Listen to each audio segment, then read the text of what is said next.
السلام علیکم ورحمۃ اللہ وبرکاتہ۔ Welcome to Raza Education. جشن آزادی۔ آزادی کا جشن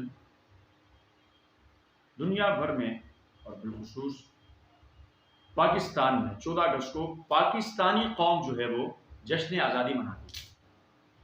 اور جشن آزادی یہ ایک اچھا عمل ہے، لیکن اگر یہ شریعت کے مطابق ہو۔ آپ جانتے ہیں کہ آزادی کسے کہتے ہیں؟ آزادی کا مطلب کیا ہے؟ آزادی مینس فریڈم۔ یہ سوشیالوجی کی ایک اصطلاح ہے، اور سوشیالوجی میں فریڈمز کی دو قسم ہیں۔ نمبر 1 پولیٹیکل فریڈم، سیاسی آزادی۔ نمبر 2 پرسنل فریڈم، شخصی آزادی۔ پولیٹیکل فریڈم اٹ مینس کہ جب کوئی قوم کسی حاکم قوم کے زیر حکومت ہو، تو یہ جو قوم جو کسی حاکم قوم کی زیر حکومت ہے، یہ اپنی مرضی سے زندگی نہیں گزار سکتی۔ جو حاکم قوم کہے گی اس قوم کو وہی کرنا پڑے گا۔ اور اسی طرح جو دوسری قسم ہے فریڈم کی، وہ ہے پرسنل فریڈم۔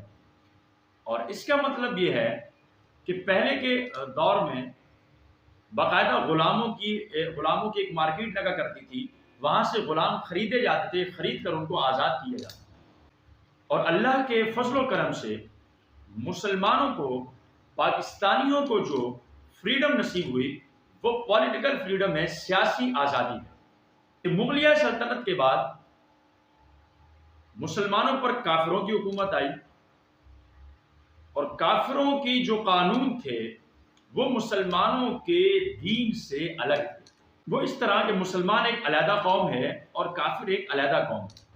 اب کافر جو تھے وہ قانون بناتے تھے، اور ظاہر سی بات ہے جب کافر کوئی قانون بنائے گا تو وہ قرآن سنت کے مطابق تو ہوگا نہیں۔ تو اسی لیے مسلمان ایک الگ قوم ہونے کے ناطے ان کو آزادی دلوانا یہی بہتر تھا۔ اور دو قومی نظریے جو پاکستان کی اصل بنیاد ہے، اس کا مطلب بھی یہی ہے کہ کافر ایک الگ قوم ہے، مسلمان ایک الگ قوم ہے، دونوں کا کلچر الگ ہے۔ دو قومی نظریے جو پاکستان کی اصل بنیاد ہے، اس کا مطلب بھی یہی ہے کہ مسلمان ایک علیحدہ قوم ہے، کافر ایک علیحدہ قوم ہے۔ لہٰذا مسلمانوں کا وطن علیحدہ ہونا چاہیے، جہاں یہ آزادی سے رہ سکے، یعنی اپنے دین پر عمل کر سکے۔ اور کیا آپ جانتے ہیں کہ بابا قوم قائد اعظم محمد علی جناح نے لاہور میں ایک تقریر میں کہا تھا، Our God is separate, our Rasul is separate, our religion is separate, our culture is separate, therefore we want a separate state in which we can live Islamic life۔ مطلب ہمارا خدا الگ ہے، ہمارا رسول الگ ہے، ہمارا دین جدا ہے، ہماری ثقافت، طرز زندگی جدا ہے۔ اس لیے ہم اپنا علیحدہ ملک چاہتے ہیں جہاں ہم اپنے دین کے مطابق اسلامی زندگی گزار سکیں۔ اس آزادی کے لیے تقریباً 100 سال مسلمانوں کی جدوجہد جاری رہی۔ اس آزادی کے لیے 1857 عیسوی میں 22,000 علماء کرام کو شہید کیا گیا۔ ذرا اندازہ لگائیے، 22,000 علماء کرام کو شہید کیا گیا۔ دوسرے لفظوں میں یوں کہہ لیجئے کہ آزادی جو اللہ پاک نے ہمیں عطا فرمائی، جس آزادی کے لیے پاکستان بنا تھا، وہ اصل میں غلامی مصطفیٰ کا نام ہے۔ جب بر صغیر میں مسلمانوں پر کافر حکومت کر رہے تھے، اس وقت ہم آزادی سے غلامی مصطفیٰ کا کھل کر اظہار نہیں کر سکتے تھے۔ اللہ تبارک و تعالیٰ نے ہمیں علیحدہ سے آزاد ملک عطا فرمایا تاکہ ہم پوری آزادی کے ساتھ غلامی مصطفیٰ کا اظہار کر سکیں۔ ہم نمازیں پڑھنے میں جو رکاوٹیں ہمیں تھیں، وہ رکاوٹیں ہم سے دور ہوں، ہم نماز بنا رکاوٹ کے پڑھ سکیں، روزے بنا رکاوٹ کے رکھ سکیں، قربانی کر سکیں، اسلام کی دیگر تعلیمات پر عمل کر سکیں۔ لیکن افسوس کہ آج کا مسلمان یہ سوچتا ہے کہ 14 اگست آتے ہی اس نے بائک کا سائلنسر نکالنا ہے، اور نکالنے کے بعد پورے ایریے میں جہاں جہاں اس کی پہنچ ہے وہاں جا کر لوگوں کو اپنی بائک کی آواز سے پریشان کرنا ہے، اور لوگوں کو بتانا ہے کہ جی آج ملک آزاد ہوا ہے۔ اور اسی طرح ہم یہ سمجھ بیٹھے ہیں کہ ہم نے اپنے بچوں کو، بڑوں کو باجے لے کر پورے علاقے میں گھمانا ہے، وہ باجے بجاتے جائیں اور لوگوں کو پریشان کریں، اور وہ یہ بات کہیں کہ ہم نے آج آزادی کا دن منانا ہے، اور ہم آزادی کا دن منا رہے ہیں۔ ذرا غور کیجئے، 22,000 علماء کرام شہید ہوئے اس آزادی کی جنگ میں. کیا ہم ان علماء کی روحوں کو تسکین دے رہے ہیں اپنے عمل سے؟ نہیں، بالکل ایسا نہیں ہے. آئیے علامہ اقبال کی نظر میں آزادی کا مطلب سمجھتے ہیں. آپ کو معلوم ہے کہ جب علامہ اقبال نے 2 قومی نظریے پیش کیا، اس پر کافروں اور بعض نام نہاد مسلمانوں نے بہت شور مچایا، جس پر دونوں طرف سے باقاعدہ تحریریں اور تقریر مباحثے بھی چلتے رہے. اس وقت علامہ اقبال صاحب نے ایک ربائی لکھی. اس کے آخری شعر میں لکھا، بمصطفیٰ برسا خویش راہ کا دی ہما اوس، اگر با اونا رسیدی تمام بولہا بھی است.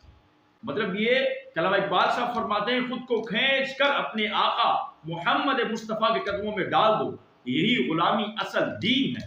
اگر یہ غلامی نہ کر سکو تو یہ دین داری نہیں بلکہ ابو لہب کافر کی پیروی ہے. ہم نے علامہ اقبال صاحب کے شعر سے اندازہ لگایا کہ آزادی کا مطلب ہے نبی کریم صلی اللہ تعالی علیہ وآلہ وسلم کی غلامی کرنا. یہ اصل آزادی ہے. اور جو ان کی غلامی کرتا ہے، جو ان کی اطاعت کرتا ہے، جو ان کا فرمانبردار رہتا ہے، اس کے لیے مخلوق کیا کرتی ہے، آئیے سنیں. حضرت حبیب رائی یہ اللہ کے ولی و تابعی بزرگ ہیں. حضرت سلیمان فارسی رضی اللہ تعالیٰ عنہ کی صحبت میں رہے ہیں. حضرت حبیب رائی رحمۃ اللہ تعالیٰ علیہ یہ بکریاں چرایا کرتے تھے اور یہ دریائے فرات کے قریب بکریوں کو لے جایا کرتے تھے. وہاں لے جا کر یہ اللہ کی عبادت کیا کرتے تھے. ایک دن آپ اسی طرح بکریوں کو دریا فرات کے قریب لے گئے اور خود اللہ کی عبادت میں مصروف ہو گئے. ایک شخص کا وہاں سے گزر ہوا اور وہ دیکھتا ہے کہ حبیب رائی جو تابعی بزرگ ہیں وہ عبادت میں مشغول ہیں اور بکریوں کی حفاظت ایک بھیڑیا کر رہا ہے. اب ذرا سوچئے، بھیڑیا اور بکری کی دوستی کیسے ہو سکتی ہے؟ بھیڑیا تو بکریوں کا دشمن ہے. لیکن حیران کن بات یہی تھی تو وہ بندہ وہیں رک گیا اور رکنے کے بعد جب حضرت حبیب رائی رحمۃ اللہ تعالیٰ علیہ اپنی عبادت سے فارغ ہوئے، سلام پھیرا، تو اس بندے نے عرض کی کہ یہ کیا ماجرا ہے کہ بھیڑیا بکریوں کی حفاظت کر رہا ہے؟ اس کی وجہ یہ ہے کہ بکریوں کا مالک اللہ پاک سے محبت کرتا ہے، یعنی میں اللہ پاک سے محبت کرتا ہوں، اس لیے مجھ سے، میری چیزوں سے جانور تک محبت کرتے ہیں. پھر اس کے بعد حضرت حبیب رائی رحمۃ اللہ تعالیٰ علیہ نے لکڑی کا ایک پیالہ پتھر کے نیچے رکھا تو اس کے نیچے سے شہد اور دودھ کے 2 چشمے جاری ہوئے. آپ نے دودھ پیا اور شہد سے بھرا ہوا پیالہ اس شخص کو دے دیا. یہ دیکھ کر وہ شخص حیران رہ گیا اور بولا، علی جا آپ نے یہ مقام کیسے حاصل کر لیا؟ فرمایا اب ذرا توجہ سے سنیں اور دیکھیے آزادی کیا ہے. علامہ اقبال صاحب نے کیا بتایا کہ محمد مصطفیٰ صلی اللہ تعالی علیہ وسلم کی پیروی کرنا ہی اصل آزادی ہے. اب جواب سنیے، جواب دیتے ہیں حضرت حبیب رائی رحمۃ اللہ تعالیٰ علیہ کہ نبی کریم صلی اللہ تعالی علیہ وسلم کی فرما برداری اور ان کی اطاعت کرنے کے ذریعے مجھے یہ مقام حاصل ہوا ہے. شاعر نے کیا خوب کہا ہے نا، کی محمد سے وفا تو نے تو ہم تیرے ہیں، کی محمد سے وفا تو نے تو ہم تیرے ہیں، یہ جہاں چیز ہے کیا لوح و قلم تیرے. سبحان اللہ، یہ ہے آزادی. کیا دنیا میں کہیں ایسی آزادی ہے کہ بھیڑیے بکریوں کی حفاظت کریں؟ بالکل نہیں. لیکن یہ بات یاد رکھیے، حضرت حبیب رائی یہ اللہ کے ولی تھے رحمۃ اللہ تعالی علیہ، اور یہ ان کی کرامت تھی. جو اللہ کے قرب، اللہ کا قرب پا لیتا ہے، رب کریم مخلوق کو اس کا فرما بردار بنا دیتا ہے. تو آئیے اس جشن آزادی کے موقع پر میں اور آپ مل کر یہ عہد کرتے ہیں کہ اپنے ملک پاکستان کی خوشحالی، اس کی ترقی کے لیے وہ کام کریں گے کہ جس سے یہ پاکستان خوشحال ہو، ہمارا ملک پاکستان خوشحال ہو، ہمارا ملک پاکستان ترقی کے زینے چڑھے. مگر افسوس کہ 75 سال کے قریب ہونے کو ہیں، ہم نے یہ غلامی نہ کی، الٹا ہم نے آزادی کا مفہوم ہی بدل دیا ہے. ہم نے بے راہ روی کو آزادی سمجھ لیا، ہم نے بے لگام ہو جانے کو آزادی سمجھ لیا، اور یعنی کو، فحاشی کو، فیشن پرستی کو ہم نے آزادی کا نام دے دیا. ہرگز یہ آزادی نہیں ہے، یہ تو الٹا نفس و شیطان کی غلامی ہے. شیطان سب سے بڑا کافر ہے. کافروں کی حکومت سے چھوٹ گئے تھے، پھر خود کو سب سے بڑے کافر یعنی شیطان کی غلامی میں سونپ دیا ہم نے. اس کا نتیجہ یہی ہے کہ آپ دیکھ لیجئے 14 اگست کو ہمارے یہاں کیا نہیں کچھ نہیں ہوتا، شراب عام ہو جاتی ہے، اس کے علاوہ آپ دیکھ لیجئے لوگوں کو پریشان کرنا عام ہو جاتا ہے، آزادی کے نام پر بڑے بڑے اسپیکر لگا کر فل والیوم کے ساتھ ملی نغمے چلائے جاتے ہیں، نہ کسی بیمار کا خیال کیا جاتا ہے، نہ کسی بزرگ کا خیال کیا جاتا ہے، نہ ہی کسی اور ایسے مریض کا خیال کیا جاتا ہے کہ جس کو لاؤڈ وائس سے پرابلم ہو۔ بچوں کو ہم نے باجے لے کر دے دیے۔ کیا ذرا سوچئے، کیا علماء نے اس لیے اپنی زندگیوں کے نذرانے پیش کیے آزادی کے لیے کہ یہ قوم باجے بجائے، یہ قوم ون ویلنگ کرے، یہ قوم اپنے بائکس کے سائلنسر کو نکال کر لوگوں کو پریشان کرے؟ ہرگز نہیں۔ ہمیں جو آزادی ملی وہ آزادی اس لیے ملی کہ ہم اللہ کے دین پر آسانی سے عمل کر سکیں، جب چاہیں نماز پڑھ سکیں، جب چاہیں قرآن کی تلاوت کر سکیں، مسلمانوں کے ملک میں رہ کر مسلمانوں کے بنائے ہوئے قانون پر عمل کرنے میں ہمیں آسانی ہو۔ اور دیکھیے نا، ہمیں آزاد ملک ملا، اور آزاد ملک کا مطلب کیا تھا؟ یہی کہ قانون بنانے والے بھی مسلمان ہو، قانون ساز بھی مسلمان ہو، قانون پر عمل کرنے والے بھی مسلمان ہو۔ لیکن افسوس کہ ہم تو کسی اور غلامی کی طرف نکل گئے۔ ہم آزاد ملک میں رہنے کا دعویٰ کرتے ہوئے بھی مغرب ممالک کی غلامی کر رہے ہیں۔ ہمارا طرز زندگی دیکھیے، کوئی اس میں اسلامی جھلک نظر نہیں آتی۔ ہم نے مغربی لباس کو اپنا کر خود کو فیشن لیبل کا لیبل لگوا دیا۔ ہم نے مغربی لباس کو اپنا کر خود پر پڑھا لکھا ویل ایجوکیٹڈ ہونے کا لیبل لگوا دیا، جبکہ ایسا نہیں ہے۔ ویل ایجوکیٹڈ وہ نہیں ہے کہ جس نے مغربی لباس کو اپنا لیا، ویل ایجوکیٹڈ وہ بندہ ہے جس نے قرآن اور سنت کو اپنایا اور اس پر عمل کیا۔ جشن آزادی کیسے منائے؟ سب جانتے ہیں جشن آزادی پر ہمارے معاشرے میں کیا ماحول ہوتا ہے۔ میوزک بجتا ہے، شور و غل ہوتا ہے، شرابیں پی جاتی ہیں، اوباش لڑکے ون ویلنگ کرتے ہیں، سڑکوں پر ادھم مچایا جاتا ہے۔ کیا 14 اگست بےہودیوں کا دن ہے؟ آپ کو معلوم ہے 14 اگست کون سا دن ہے؟ یہ وہ دن ہے جس دن مسلمانوں نے آزادی حاصل کرنے کے لیے جانوں کے نذرانے پیش کیے۔